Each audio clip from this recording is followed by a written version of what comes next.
Hop, hop. Hai, Assalamualaikum warahmatullahi wabarakatuh.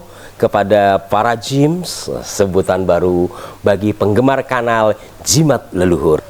Pada saat ini saya akan memperlihatkan kepada Anda semua satu hal yang menarik, unik, dan saya sendiri jujur tidak paham.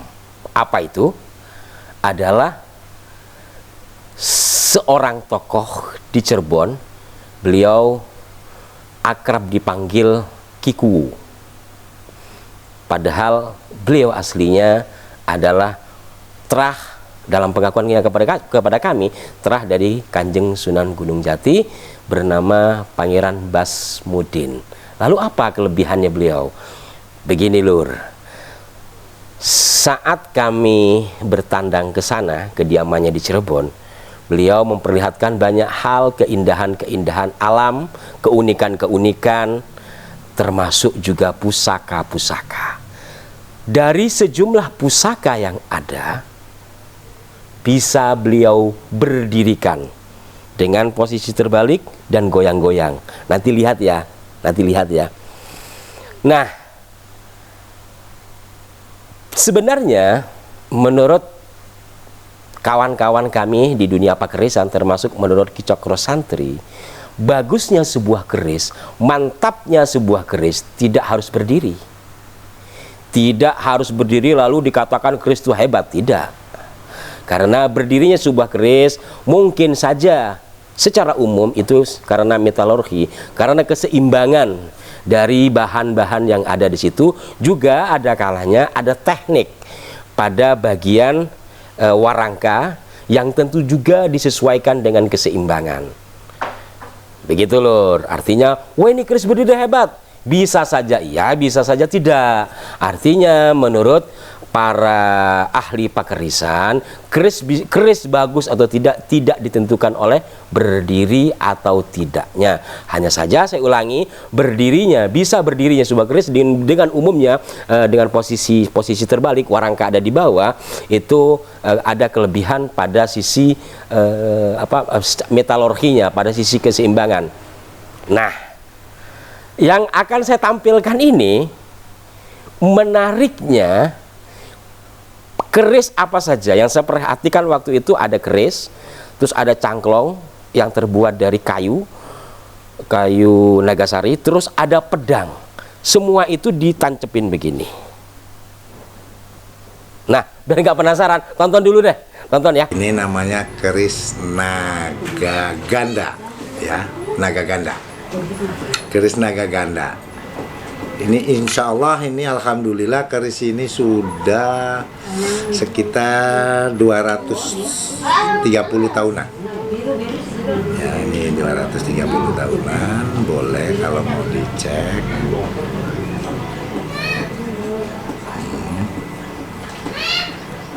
Dan tentunya Anda juga ingin mengetahui riwayat keris kenapa bisa berdiri barangkali ya. Iya. Nah, kalau keris bisa berdiri ini sebetulnya bukan karena keris ya, karena guriang. Kalau isi keris itu adalah guriang. Kalau batu itu khodam itu secara langsung. Kalau keris ini adalah guriang, adalah bikinan manusia, tapi tentunya manusia yang luhung. Manusia yang istilahnya notabene-nya manusia itu manusia lebih. Ya, manusia lebih dalam arti manusia yang punya kemampuan lebih itu. Nah, kenapa ini bisa digerakkan? Ya tentunya tidak semua orang akan bisa menggerakkan keris ini. Ya, kecuali orang-orang tertentu, ya. Orang-orang tertentu tentunya yang sudah mempelajari bagaimana cara mendirikan dan menggerakkan keris. Insya Allah sebetulnya semua orang itu akan bisa kalau kita itu akan belajar dulu. Kalau ujuk-ujuk nggak ada, semua itu pakai proses. Contoh, tidak ada seorang dokter ya, satu dokter pun yang ujuk-ujuk jadi dokter tanpa kuliah dulu. Juga tidak ada seorang jenderal masuk langsung jenderal kalau tidak melalui prajurit dulu. Jadi semua pakai proses.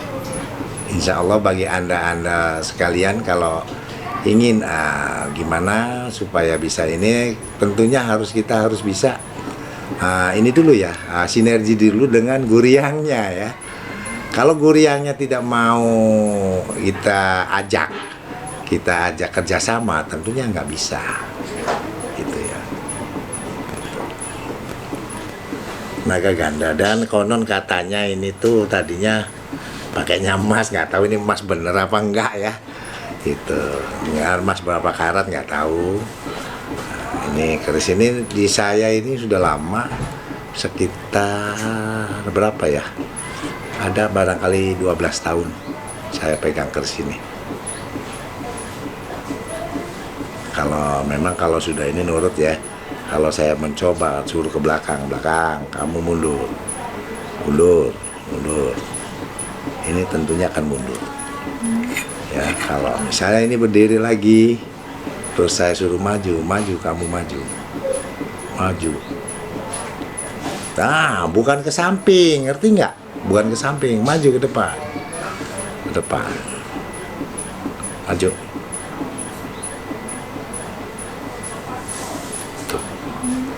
Ini semua akan nurut kalau kita sudah bisa menyatu ya.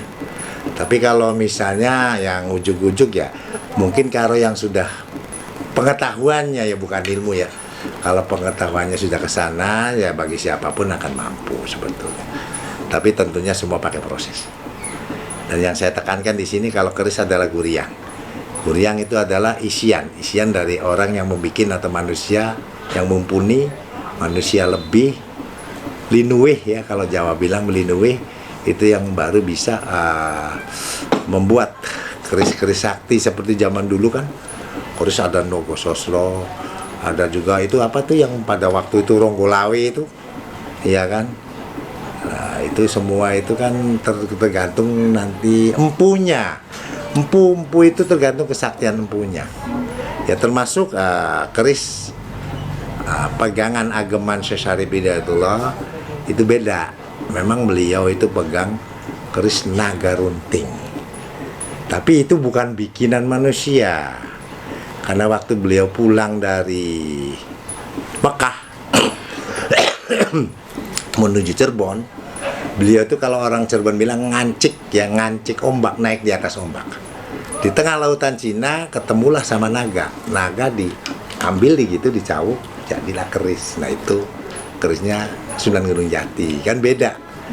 Jadi bukan keris bikinan orang atau bikinan manusia. Kalau sejarahnya keris ini, Pak? Kalau sejarahnya keris ini ya, sebetulnya keris ini asalnya ini saya turun-temurun dari cangga saya itu dari Pangeran Raja Rogawa. Kalau dulu saya nggak tahu kesananya, tapi konon kata ayah saya kesana ini keris pegangannya Pangeran Raja Rogawa. Pangeran Raja Rogawa adalah putranya putranya Sultan Muhammad Komarudin, putranya Sultan Muhammad Khairuddin, putranya Sultan Muhammad Alimuddin, putranya Sultan Muhammad Khadiruddin, putranya Sultan Muhammad Badaruddin, yang Sultan pertama. Yang nggak tahu nih siapa yang pegang dulunya. Ya saya kan hanya dapat gambarannya, dapat cerita dari orang tua gitu loh. Jadi nggak tahu juga ini pegangannya siapa dulunya gitu ya. Tapi alhamdulillah setelah saya pegang ini ya terasa sih, rasa buat kemuliaan saya ada gitu ya. Barangkali itu ya. Nah, Pak Rajim sudah menyaksikan sendiri kan? Mungkin sebagian di antara Anda, di antara panjenengan menganggap bahwa itu sulapan, menganggap bahwa itu ada benang dan segala macamnya, atau apalah. Kalau dari sisi teknik, pakai benang, pakai senar yang nggak kelihatan atau apa, pure tidak sama sekali. Karena saya menyaksikan langsung, dan barangnya awalnya saya juga yang menyerahkan ke beliau, walaupun beliau yang barang itu punya beliau, saya ambil dari sisi dari tembok gitu, terus saya cabut, saya kasih beliau, langsung diberdirikan ya seperti tadi. Ayo ke depan, ayo ke belakang. Menariknya di situ. Tapi apakah itu ada khodam atau apa? Saya tidak bisa menjawab. Yang pasti ada seorang yang bisa melakukan seperti itu. Trik atau bukan, saya tidak tahu. Tapi kalau dikatakan trik dengan cara teknik sulap, tentu saja tidak, karena di situ tidak ada benang, tidak ada apa. Kalau menggunakan kekuatan gaib mungkin, karena bagaimanapun, seperti apapun kita bicara pusaka, secara eksoteris, sisi eksoteris tidak akan bisa terpisahkan. Bahwa ada daya yoni di dalamnya yang kemudian diajak kerjasama oleh Pangeran Basmudin, lalu keris itu bisa bergerak, mungkin saja. Tetapi saya tidak bisa memastikan. Ya. Nah, bagi para jim, saya yakin banyak orang-orang hebat, orang-orang pintar yang mungkin juga bisa memiliki mata batin. Silahkan di komen saja ya. Silahkan di komen di kolom komentar ini. Kami tampilkan ini karena ini adalah bagian dari kekhasan keilmuan yang ada di Nusantara. Seperti yang berulang-ulang saya katakan bahwa kanal Jimat Leluhur akan menampilkan hal-hal yang unik, menarik, bernilai edukasi, dan yang tentu saja top markotop amazing. Saksikan terus kanal Jimat Leluhur, like dan subscribe. Wassalamualaikum warahmatullahi wabarakatuh.